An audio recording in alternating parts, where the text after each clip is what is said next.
Radio Tehran, শুরু হচ্ছে বিশ্ব সংবাদ।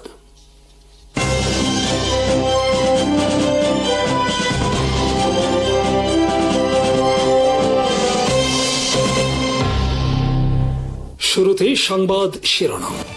আসসালামু আলাইকুম। ইরানকে ফাঁসাতে পারমাণবিক কেন্দ্রে ড্রোন হামলা, যুক্তরাষ্ট্রের মধ্যস্থতায় ওয়াশিংটনে স্বাক্ষরিত লেবানন ইসরায়েল কাঠামো চুক্তি সরাসরি প্রত্যাখ্যান এবং বাগদাদের গ্রিন জোনে ইরাকি বাহিনীর অভিযান। লেবাননের সশস্ত্র গোষ্ঠী হিজবুল্লাহর নেতা নাইম কাসেম যুক্তরাষ্ট্রের মধ্যস্থতায় ওয়াশিংটনে স্বাক্ষরিত লেবানন ইসরায়েল কাঠামো চুক্তি সরাসরি প্রত্যাখ্যান করেছেন। তিনি এই চুক্তিকে অপমানজনক, লজ্জাজনক এবং লেবাননের সার্বভৌমত্বের আত্মসমর্পণ বলে আখ্যায়িত করেন। শনিবার এক বিবৃতিতে কাসেম বলেন, ইসরায়েলি বাহিনীর লেবানন থেকে প্রত্যাহারকে হিজবুল্লাহর নিরস্ত্রীকরণের সঙ্গে যুক্ত করা কোনোভাবেই গ্রহণযোগ্য নয়। তিনি জোর দিয়ে বলেন, আমরা প্রতিরোধের শক্তি হিসেবে মাঠে থাকব এবং দখলদার ইসরায়েলকে পরাজিত করার লড়াই চালিয়ে যাব। কঠিন পরিস্থিতিতেও আমরা ময়দান ছাড়িনি, ভবিষ্যতেও ছাড়ব না। কাসেম আরও অভিযোগ করেন, এই চুক্তিতে স্বাক্ষরের মাধ্যমে লেবানন সরকার বহু বছরের জন্য ইসরায়েলের দখলদারিত্বকে বৈধতা দিয়েছে, যা শেষ পর্যন্ত দক্ষিণ লেবাননের ভূখণ্ড ইসরায়েলের সঙ্গে যুক্ত করার পথ তৈরি করতে পারে। এদিকে চুক্তি স্বাক্ষরের পরও দক্ষিণ লেবাননে ইসরায়েলি হামলা অব্যাহত রয়েছে। লেবাননের স্বাস্থ্য মন্ত্রণালয়ের তথ্য অনুযায়ী শনিবারের হামলায় অন্তত একজন নিহত এবং 2 জন আহত হয়েছেন। এটি চুক্তি স্বাক্ষরের পর প্রথম প্রাণহানির ঘটনা। অন্যদিকে ইসরায়েলের প্রধানমন্ত্রী বেনিয়ামিন নেতানিয়াহু, অর্থমন্ত্রী বেজালেল স্মোট্রিচ সহ দেশটির শীর্ষ কর্মকর্তারা ইঙ্গিত দিয়েছেন, হিজবুল্লাহ নিরস্ত্র না হওয়া পর্যন্ত এবং প্রয়োজনে তারও পরে দক্ষিণ লেবাননের তথাকথিত নিরাপত্তা অঞ্চলে ইসরায়েলি বাহিনী অবস্থান করবে। স্মোট্রিচ বলেন, হিজবুল্লাহ নিরস্ত্র না হওয়া পর্যন্ত আমরা সেখানে থাকবো, এমনকি তারপরেও থাকতে হতে পারে, কারণ আমাদের নিরাপদ সীমান্ত নিশ্চিত করতে হবে। একই দিনে ইসরায়েলের প্রতিরক্ষা মন্ত্রী ইসরায়েল কাটজ জানান, তিনি ও প্রধানমন্ত্রী নেতানিয়াহু সেনাবাহিনীকে দক্ষিণ লেবাননের নিরাপত্তা অঞ্চলে দীর্ঘমেয়াদী উপস্থিতির প্রস্তুতি নেওয়ার নির্দেশ দিয়েছেন। ফলে সদ্য স্বাক্ষরিত চুক্তি কার্যকর হওয়ার আগেই উভয় পক্ষের কঠোর অবস্থান নতুন করে উত্তেজনা বাড়িয়ে দিয়েছে এবং সীমান্তে সংঘাত আরও দীর্ঘায়িত হওয়ার আশঙ্কা তৈরি হয়েছে। মার্কিন প্রেসিডেন্ট ডোনাল্ড ট্রাম্প সতর্ক করে বলেছেন, ইরানের বিরুদ্ধে শুরু করা সামরিক অভিযান প্রয়োজনে যুক্তরাষ্ট্র সম্পূর্ণভাবে শেষ করবে এবং এমন পরিস্থিতি তৈরি হলে ইসলামিক রিপাবলিক অফ ইরানের আর অস্তিত্ব থাকবে না। নাজুক যুদ্ধবিরতির মধ্যেই উভয় পক্ষের নতুন হামলা পাল্টা হামলার পর শনিবার ট্রাম্প এই হুঁশিয়ারি দেন। তিনি জানান, যুদ্ধবিরতি লঙ্ঘনের জবাবে মার্কিন বাহিনী ইরানের ক্ষেপণাস্ত্র ও ড্রোন সংরক্ষণাগার, উপকূলীয় রাডার এবং সামরিক স্থাপনায় হামলা চালিয়েছে। ট্রাম্প দাবি করেন, হরমুজ প্রণালীতে বাণিজ্যিক জাহাজে হামলার প্রতিক্রিয়ায় এই অভিযান পরিচালিত হয়েছে। অন্যদিকে ইরানের পররাষ্ট্র মন্ত্রণালয় মার্কিন হামলাকে অন্তর্বর্তী চুক্তির সুস্পষ্ট লঙ্ঘন আখ্যা দিয়ে বলেছে, যুক্তরাষ্ট্র তাদের প্রতিশ্রুতির প্রতি কোনো সম্মান দেখায় না এবং চুক্তি ভঙ্গ করা তাদের স্বভাব। এদিকে Islamic Revolutionary Guard Corps IRGC জানিয়েছে, মার্কিন হামলার জবাবে তাদের নৌ ও মহাকাশ বাহিনী যৌথভাবে কুয়েত ও বাহরাইনে অবস্থিত মার্কিন সামরিক ঘাঁটিগুলো লক্ষ্য করে ক্ষেপণাস্ত্র ও ড্রোন হামলা চালিয়েছে। IRGC আরও সতর্ক করেছে, যুদ্ধবিরতি পুনরায় লঙ্ঘিত হলে সব ধরনের কূটনৈতিক প্রক্রিয়া বন্ধ হয়ে যাবে। হামলার পর কুয়েতের সেনাবাহিনী জানায়, দেশটি শত্রুপক্ষের ক্ষেপণাস্ত্র ও ড্রোন হামলার মুখে পড়েছে এবং আকাশ প্রতিরক্ষা ব্যবস্থা সেগুলো প্রতিহত করছে। বাহরাইনেও বিমান হামলার সতর্ক সংকেত বাজানো হয় এবং সরকার নাগরিকদের নিরাপদ আশ্রয়ে যাওয়ার আহ্বান জানায়। এদিকে মার্কিন সেন্ট্রাল কমান্ড সেন্টকম জানায়, ইরান নজরদারি অবকাঠামো, যোগাযোগ ব্যবস্থা, আকাশ প্রতিরক্ষা, ড্রোন সংরক্ষণাগার এবং মাইন পাতা সক্ষমতা সহ মোট 10টি লক্ষ্যবস্তুতে হামলা চালানো হয়েছে। যুক্তরাষ্ট্রের দাবি, পানামার পতাকাবাহী তেলবাহী জাহাজ কিকোতে ইরানের ড্রোন হামলার জবাব হিসেবেই এই অভিযান চালানো হয়েছে।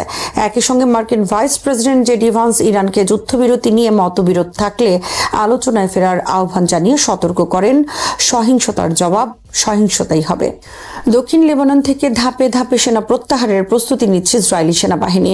সম্প্রতি বৈরুত ও তেল আবিবের মধ্যে স্বাক্ষরিত নতুন কাঠামোগত চুক্তির আওতায় রোববার থেকেই এই প্রত্যাহারের পরীক্ষামূলক বা পাইলট পর্যায়ে শুরু হতে পারে বলে জানিয়েছে ইসরায়েলি গণমাধ্যম। ইসরায়েলের রাষ্ট্রীয় সম্প্রচার মাধ্যম কান এর প্রতিবেদনে বলা হয়েছে, চুক্তিতে নির্ধারিত 2টি পাইলট জোন এর একটিতে প্রথম দফায় সেনা প্রত্যাহার শুরু হবে। তবে কোন এলাকা থেকে এই কার্যক্রম শুরু হবে কিংবা নির্দিষ্ট সময়সূচি কি সে বিষয়ে এখনো আনুষ্ঠানিকভাবে কোনো তথ্য প্রকাশ করা হয়নি। প্রতিবেদনে আরও বলা হয়, এই চুক্তির অংশ হিসেবে ইসরায়েল ও লেবাননের মধ্যে একটি সরাসরি যোগাযোগ চ্যানেলও চালু হওয়ার কথা রয়েছে। দুই দেশের মধ্যে দীর্ঘদিনের উত্তেজনার পর এমন যোগাযোগ ব্যবস্থা ভবিষ্যতে নিরাপত্তা সমন্বয় ও সীমান্ত পরিস্থিতি নিয়ন্ত্রণে গুরুত্বপূর্ণ ভূমিকা রাখতে পারে বলে ধারণা করা হচ্ছে। গত বৃহস্পতিবার যুক্তরাষ্ট্রের মধ্যস্থতায় লেবানন ও ইসরায়েল একটি কাঠামোগত চুক্তিতে স্বাক্ষর করে। চুক্তি অনুযায়ী দক্ষিণ লেবাননের দুটি নির্ধারিত এলাকায় পরীক্ষামূলকভাবে ইসরায়েলি সেনা প্রত্যাহার শুরু হবে। এই প্রক্রিয়া সফল হলে পরবর্তী সময়ে আরও বিস্তৃত এলাকা থেকে সেনা প্রত্যাহারের পথ উন্মুক্ত হতে পারে।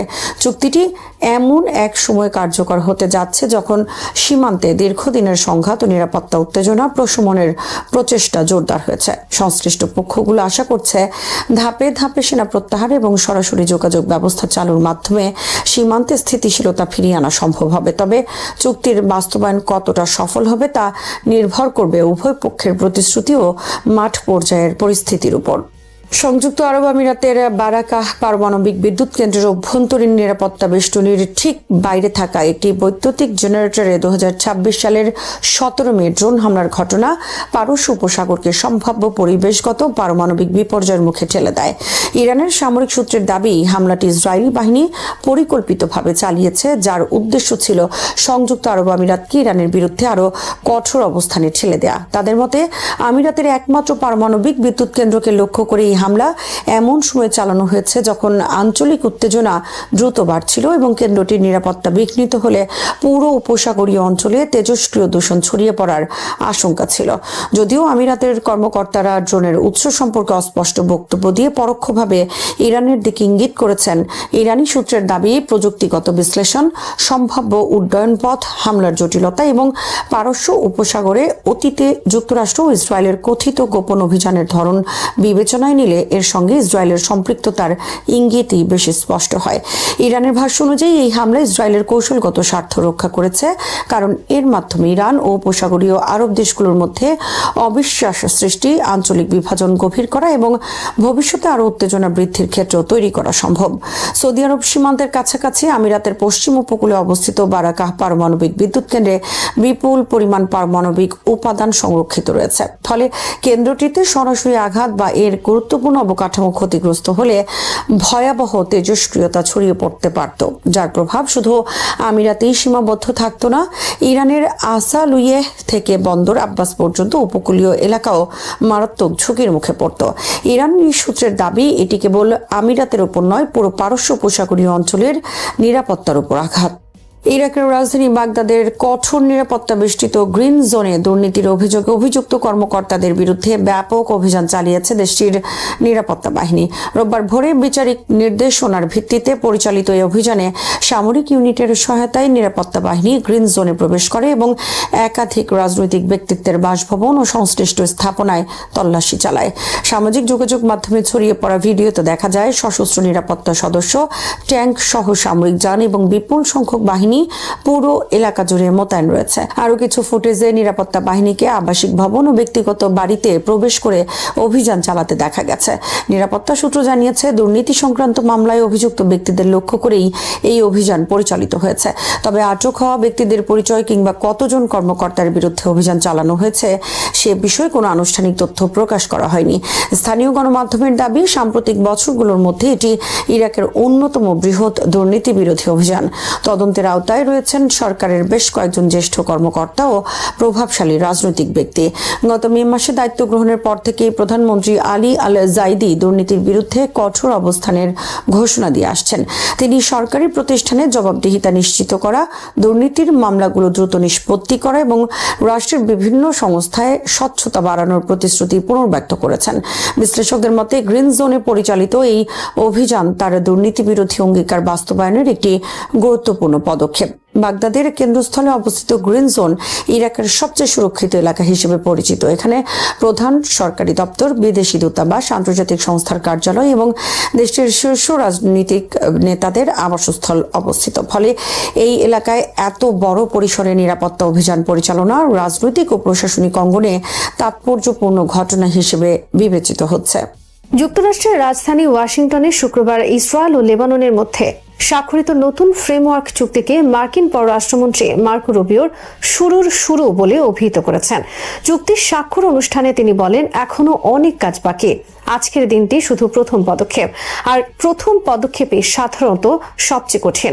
যুক্তরাষ্ট্রের মধ্যস্থতায় গত এপ্রিল মাসে শুরু হওয়া সরাসরি আলোচনার ফল হিসেবে এই চুক্তি সম্পন্ন হয়েছে। আনুষ্ঠানিকভাবে এটি একটি ত্রিপক্ষীয় চুক্তি, যেখানে যুক্তরাষ্ট্র স্বাক্ষরকারী পক্ষ হিসেবে রয়েছে। ইসরায়েলকে স্বীকৃতি দেওয়া এবং দক্ষিণ লেবাননের দখলের অনুমতি দিয়ে লেবানিজ সরকারের দাসখত নিয়ে চুক্তিটি স্বাক্ষরের পরই নানা প্রশ্ন সামনে এসেছে। সবচেয়ে গুরুত্বপূর্ণ বিষয় হলো, এতে ইসরায়েলকে অবিলম্বে দক্ষিণ লেবাননের দখলকৃত অঞ্চল থেকে সেনা প্রত্যাহারের বাধ্যবাধকতা দেয়া হয়নি, বরং ইসরায়েলের পক্ষ থেকে ইঙ্গিত দেওয়া হয়েছে যে তারা নিজেদের নিরাপত্তার স্বার্থে প্রয়োজন মনে করলে ভবিষ্যতেও লেবাননের ভেতরে সামরিক অভিযান চালিয়ে যাবে। 2023 সালের অক্টোবর থেকে ইরান সমর্থিত লেবাননের সশস্ত্র সংগঠন হিজবুল্লাহর সঙ্গে ইসরায়েলের সংঘাত চলমান রয়েছে। এই যুদ্ধ বিভিন্ন সময়ে বিভিন্ন মাত্রায় তীব্র হয়েছে। মার্চ মাসের পর থেকে ইসরায়েলি হামলায় লেবাননে 4,000-এরও বেশি মানুষ নিহত হয়েছেন। এমন পরিস্থিতিতে নতুন এই ফ্রেমওয়ার্ক চুক্তির বিষয়বস্তু বাস্তবায়ন প্রক্রিয়া এবং এর সম্ভাব্য প্রভাব নিয়ে ব্যাপক আলোচনা শুরু হয়েছে। মার্কো রুবিও এক বিবৃতিতে জানান, এই চুক্তির উদ্দেশ্য হল লেবাননের সার্বভৌমত্ব পুনঃপ্রতিষ্ঠা করা, হিজবুল্লাহকে নিরস্ত্র করা, তাদের সামরিক অবকাঠামো ধ্বংস করা এবং এরপর ইসরায়েলকে তার আন্তর্জাতিকভাবে স্বীকৃত সীমান্তে ফিরে যাওয়ার সুযোগ তৈরি করা। একই সঙ্গে চুক্তির আওতায় লেবাননের জন্য ত্রিপক্ষীয় সামরিক সমন্বয় গ্রুপ গঠন করা হবে, যা চুক্তির বাস্তবায়ন তদারকি করবে এবং সংশ্লিষ্ট পক্ষগুলোর মধ্যে সমন্বয় রক্ষা করবে। অন্যদিকে লেবাননের প্রধানমন্ত্রী নাওয়াফ সালাম সামাজিক যোগাযোগ মাধ্যমে এক বার্তায় বলেন, এই চুক্তির লক্ষ্য হচ্ছে ইসরায়েলের দখলে থাকা সব লেবানিজ ভূখণ্ড থেকে তাদের সেনা প্রত্যাহার নিশ্চিত করা। তবে তিনি এটিও উল্লেখ করেন যে এই কাঠামো মূলত পূর্ববর্তী আন্তর্জাতিক চুক্তি এবং জাতিসংঘের প্রস্তাবগুলোর ধারাবাহিকতা, যেখানে লেবাননের পুরো ভূখণ্ডে রাষ্ট্রের একক কর্তৃত্ব প্রতিষ্ঠার কথা বলা হয়েছে। অর্থাৎ লেবাননের সেনাবাহিনী দেশের একমাত্র বৈধ সশস্ত্র বাহিনী হিসেবে নিরাপত্তা নিশ্চিত করবে। চুক্তি স্বাক্ষরের কয়েক ঘন্টা পর যুক্তরাষ্ট্র পররাষ্ট্র দপ্তর এর পূর্ণাঙ্গ পাঠ প্রকাশ করে। সেখানে বলা হয়েছে, একটি ধাপে ধাপে বা সিকোয়েন্সড প্রসেসের মাধ্যমে লেবাননের সেনাবাহিনী দেশের পুরো ভূখণ্ডে কার্যকর সার্বভৌম নিয়ন্ত্রণ প্রতিষ্ঠা করবে। তবে সেটি তখনই সম্ভব হবে যখন সব অরাষ্ট্রীয় সশস্ত্র গোষ্ঠীকে নিরস্ত্র করা হবে এবং তাদের সামরিক অবকাঠামো ভেঙে ফেলা হবে। যদিও চুক্তিতে কোথাও সরাসরি হিজবুল্লাহর নাম উল্লেখ করা হয়নি, তবে অরাষ্ট্রীয় সশস্ত্র গোষ্ঠী বলতে মূলত হিজবুল্লাহকেই বোঝানো হয়েছে। চুক্তি অনুযায়ী এই নিরস্ত্রীকরণ কার্যক্রম যাচাই বাছাইয়ের মাধ্যমে সফলভাবে সম্পন্ন হওয়ার পরই ইসরায়েল ধাপে ধাপে লেবাননের ভেতর থেকে সেনা প্রত্যাহার শুরু করবে। অর্থাৎ ইসরায়েলের প্রত্যাহারকে সরাসরি হিজবুল্লাহর নিরস্ত্রীকরণের সঙ্গে যুক্ত করা হয়েছে। ফ্রেমওয়ার্কে দুটি পাইলট জোনের কথা বলা হয়েছে। প্রথম পর্যায়ে এই দুটি এলাকায় ইসরায়েল সীমিত পরিসরে সেনা প্রত্যাহার করবে এবং লেবাননের সেনাবাহিনী ধীরে ধীরে সেখানে পূর্ণ নিরাপত্তা নিয়ন্ত্রণ গ্রহণ করবে। নিরস্ত্রীকরণ এবং সশস্ত্র অবকাঠামো ধ্বংসের বিষয়টি আন্তর্জাতিকভাবে নিশ্চিত হওয়ার পর এসব এলাকার পুনর্গঠন কার্যক্রম শুরু হবে এবং বাস্তুচ্যুত সাধারণ মানুষ নিরাপদে নিজেদের বাড়িতে ফিরে যেতে পারবেন। তখন ওই অঞ্চলগুলো সম্পূর্ণভাবে লেবানন রাষ্ট্রের নিয়ন্ত্রণে থাকবে। বর্তমান সামরিক বাস্তবতা অবশ্য এই পরিকল্পনাকে সহজ করে তুলছে না। গত কয়েক মাসে ইসরায়েল দক্ষিণ লেবাননের অসংখ্য গ্রাম ও শহর ব্যাপকভাবে ধ্বংস করেছে। শুধু সীমান্ত অঞ্চল নয়, রাজধানী বৈরুত এবং পূর্বাঞ্চলের বেকা উপত্যকাতেও ইসরায়েল বিমান হামলা চালিয়েছে। তাদের দাবি, এসব হামলার লক্ষ্য ছিল হিজবুল্লাহর সামরিক ঘাঁটি ও অস্ত্র ভাণ্ডার। আগের একটি যুদ্ধবিরতি চুক্তির মাধ্যমে সংঘাত কিছুটা কমলেও ইসরায়েল পুরোপুরি হামলা বন্ধ করেনি। বর্তমানে দেশটির দক্ষিণ লেবাননের প্রায় 1/5 এলাকা দখল করে রেখেছে। নতুন চুক্তি স্বাক্ষরের দিনও দক্ষিণ লেবাননের মাইফাদুন শহরে ইসরায়েলি বিমান হামলায় 2 জন নিহত হওয়ার খবর পাওয়া যায়। একই দিনে নাবাতিয়ে আল ফাওকা এলাকায়ও বিমান হামলা চালানো হয়। এছাড়া আল মানসুরি শহরের বাসিন্দাদের এলাকা ছেড়ে চলে যাওয়ার নির্দেশ দিয়ে লিফলেটও ফেলা হয়। অন্যদিকে হিজবুল্লাহ ও ইসরায়েলি বাহিনীর মধ্যে বিচ্ছিন্ন সংঘর্ষ অব্যাহত রয়েছে। যদিও লেবাননের সেনাবাহিনীর একটি সূত্র আল জাজিরাকে জানিয়েছে, দক্ষিণ লেবাননের আলী আল তাহের পাহাড়ি এলাকায় ইসরায়েল দখল করেছে এমন দাবি সঠিক নয় এবং সেখানে নতুন কোনো ইসরায়েলি অগ্রযাত্রা ঘটেনি। এই চুক্তি আদৌ স্থায়ী শান্তি বয়ে আনতে পারবে কিনা সেটাই এখন সবচেয়ে বড় প্রশ্ন। বাস্তবে ইসরায়েলের সংঘাত একদিকে লেবানন রাষ্ট্রের সঙ্গে, অন্যদিকে হিজবুল্লাহর সঙ্গে। 1948 সালে ইসরায়েল রাষ্ট্র প্রতিষ্ঠার পর থেকেই দুই দেশ আনুষ্ঠানিকভাবে যুদ্ধাবস্থায় রয়েছে। এরপর বিভিন্ন সময়ে ইসরায়েল একাধিকবার লেবাননে সামরিক অভিযান চালিয়েছে এবং 1982 থেকে 2000 সাল পর্যন্ত দক্ষিণ লেবাননের বড় অংশ দখল করে রেখেছিল। ইসরায়েলের প্রধানমন্ত্রী বেঞ্জামিন নেতানিয়াহু বারবার বলেছেন, উত্তর ইসরায়েলের নিরাপত্তা নিশ্চিত করাই এই যুদ্ধের মূল উদ্দেশ্য। নতুন চুক্তি প্রসঙ্গে তিনি স্পষ্ট করে বলেছেন, যতদিন পর্যন্ত হিজবুল্লাহ নিরস্ত্র না হবে এবং ইসরায়েলের জন্য হুমকি দূর না হবে, ততদিন ইসরায়েলি সেনাবাহিনী লেবানন ছেড়ে যাবে না। অন্যদিকে লেবাননের প্রেসিডেন্ট জোসেফ আউন এই চুক্তিকে দেশের সার্বভৌমত্ব পুনঃপ্রতিষ্ঠার পথে প্রথম পদক্ষেপ হিসেবে বর্ণনা করেছেন। তিনি বলেন, এর মাধ্যমে বাস্তুচ্যুত মানুষ নিজেদের মুক্ত শহর ও গ্রামে লেবানন রাষ্ট্রের অধীনে নিরাপদে ফিরে যাওয়ার সুযোগ পাবে। তবে পুরো আলোচনার সবচেয়ে গুরুত্বপূর্ণ অনুপস্থিতির পক্ষ ছিল হিজবুল্লাহ। ওয়াশিংটনের আলোচনায় সংগঠনটির কোনো প্রতিনিধি অংশ নেয়নি, কিন্তু বাস্তবে দক্ষিণ লেবাননের পরিস্থিতি এবং যে কোনো নিরাপত্তা ব্যবস্থার ক্ষেত্রে হিজবুল্লাহর ভূমিকা অত্যন্ত গুরুত্বপূর্ণ। তাই তাদের সম্মতি ছাড়া চুক্তির বাস্তবায়ন কতটা সম্ভব তা নিয়ে সংশয় থেকেই যাচ্ছে। হিজবুল্লাহ বরাবরই বলে আসছে, ইসরায়েলকে কোনো শর্ত ছাড়াই লেবাননের সব ভূখণ্ড থেকে সরে যেতে হবে। সংগঠনটির মহাসচিব নাইম কাসেম স্পষ্টভাবে ঘোষণা করেছেন, ইসরায়েলের সঙ্গে কোনো ধরনের সম্পর্ক স্বাভাবিকীকরণ বা নর্মালাইজেশন গ্রহণযোগ্য নয়। তাদের যুক্তি, ইসরায়েলের ওপর বিশ্বাস করা যায় না এবং লেবাননের সেনাবাহিনী যদি দেশকে রক্ষা করতে ব্যর্থ হয় তাহলে প্রতিরোধ গড়ে তুলতে হিজবুল্লাহর অস্ত্র ধরে রাখা অপরিহার্য। হিজবুল্লাহর সংসদ সদস্য হাসান ফাদলাল্লাহ আরও কঠোর অবস্থান নিয়েছেন। তিনি সতর্ক করে বলেছেন, যুক্তরাষ্ট্রের মধ্যস্থতায় হওয়া এই চুক্তি বাস্তবায়নের জন্য যদি লেবাননের সেনাবাহিনী হিজবুল্লাহকে নিরস্ত্র করার চেষ্টা করে তাহলে দেশ গৃহযুদ্ধের দিকে চলে যেতে পারে।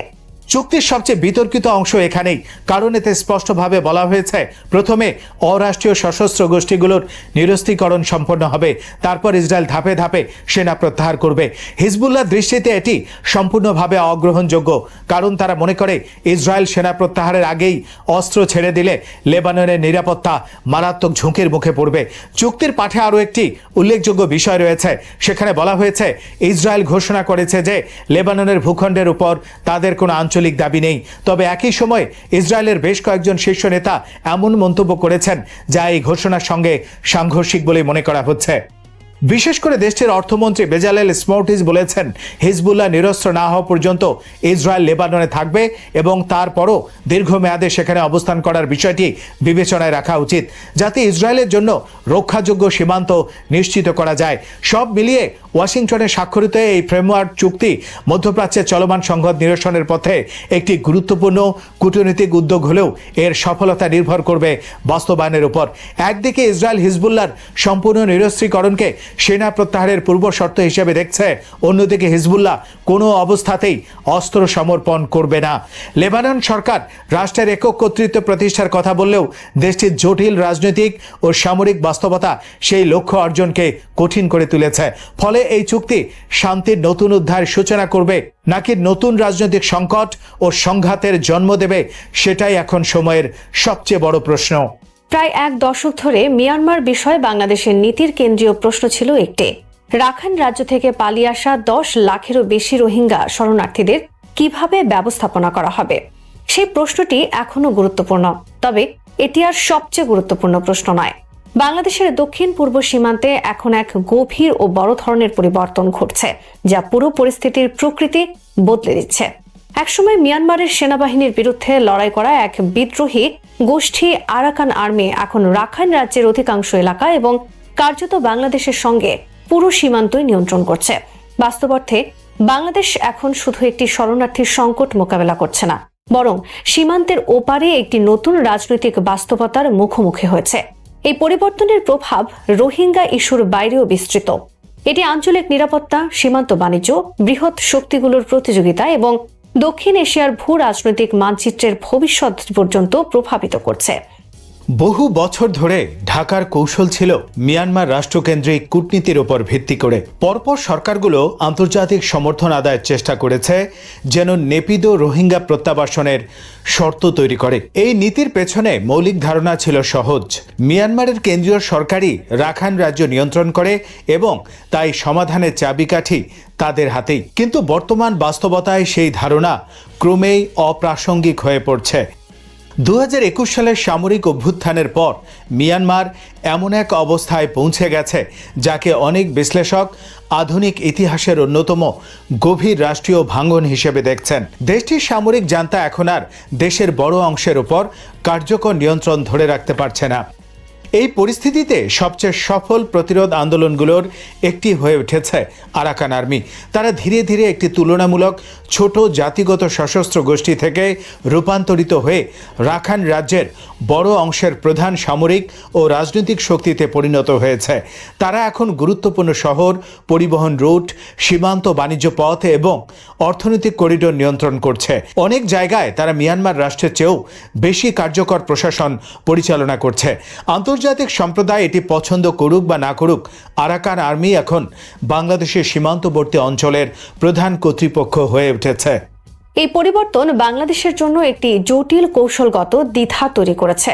বাংলাদেশের পররাষ্ট্রনীতি ঐতিহ্যগতভাবে রাষ্ট্র সম্পর্কের ওপর ভিত্তি করে পরিচালিত হয়ে এসেছে।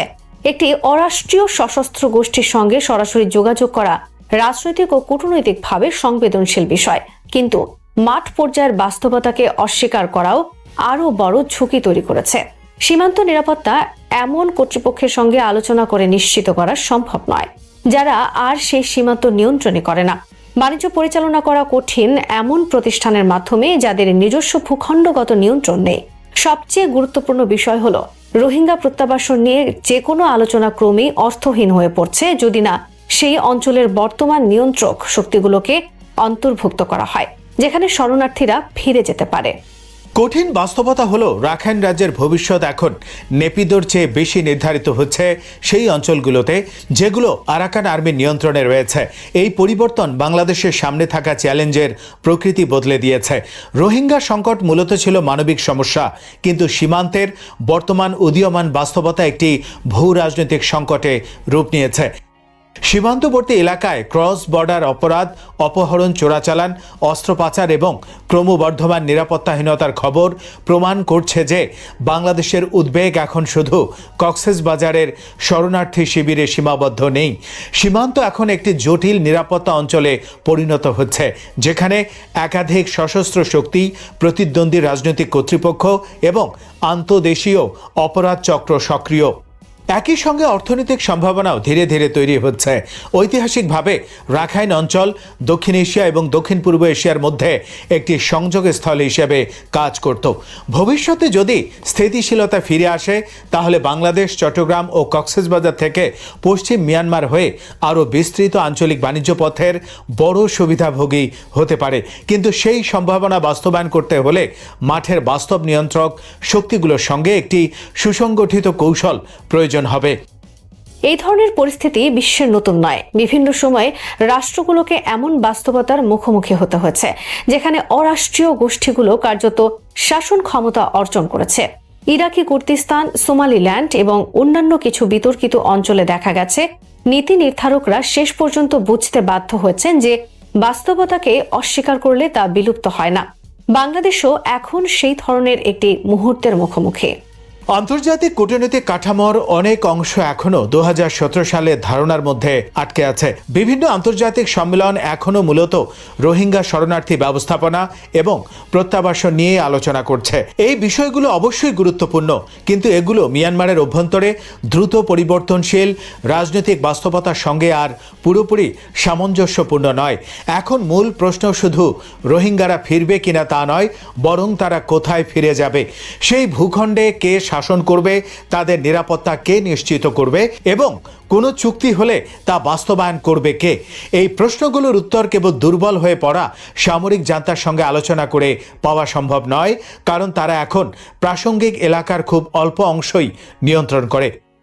এর মানে এই নয় যে আরাকান আর্মিকে সম্পূর্ণভাবে বৈধতা দিয়ে দিতে হবে বা তাদের ওপর কোনো শর্ত আরোপ করা যাবে না, বরং তাদের বিরুদ্ধে রোহিঙ্গা জনগোষ্ঠীর প্রতি আচরণ নিয়ে গুরুতর অভিযোগ রয়েছে।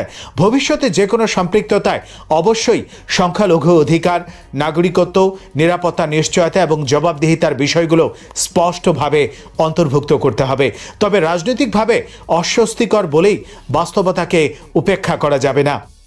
এই পরিস্থিতির শিক্ষা শুধু বাংলাদেশ ও মিয়ানমারের জন্য নয়, বরং আরও বিস্তৃত। বিশ্বের বিভিন্ন অঞ্চলে রাষ্ট্রীয় সার্বভৌমত্বের ঐতিহ্যগত ধারণা চ্যালেঞ্জের মুখে পড়ছে। অনেক দেশে রাষ্ট্রগুলো ভেঙে পড়ছে বা দুর্বল হচ্ছে, আর অরাষ্ট্রীয় শক্তিগুলো ধীরে ধীরে কার্যত শাসন ক্ষমতা অর্জন করছে। রাজনৈতিক কর্তৃত্ব এখন এমন এক গোষ্ঠীর হাতে চলে গেছে যারা বিদ্রোহী সংগঠন ও রাষ্ট্রীয় কাঠামোর মাঝামাঝি অবস্থানে রয়েছে। মিয়ানমার এই প্রবণতার একটি স্পষ্ট উদাহরণ। বাংলাদেশের জন্য এর ফলাফল অত্যন্ত গুরুত্বপূর্ণ। মিয়ানমার নীতিকে আর শুধু নেপিদোর সঙ্গে সম্পর্ক বা শরণার্থী শিবির ব্যবস্থাপনার মধ্যে সীমাবদ্ধ রাখা সম্ভব নয়। এখন প্রয়োজন এমন এক কৌশল যা সীমান্তের বাস্তব ক্ষমতার কাঠামোকে স্বীকার করবে এবং সেই বাস্তবতার সঙ্গে সামঞ্জস্য রেখে ভবিষ্যৎ পরিকল্পনা তৈরি করে। রোহিঙ্গা সংকট এখনো শেষ হয়নি। 10 লাখেরও বেশি শরণার্থী এখনো বাংলাদেশে অনিশ্চিত ভবিষ্যৎ নিয়ে বসবাস করছে এবং তাদের দ্রুত ফিরে যাওয়ার কোনো বাস্তব সম্ভাবনা দেখা যাচ্ছে না।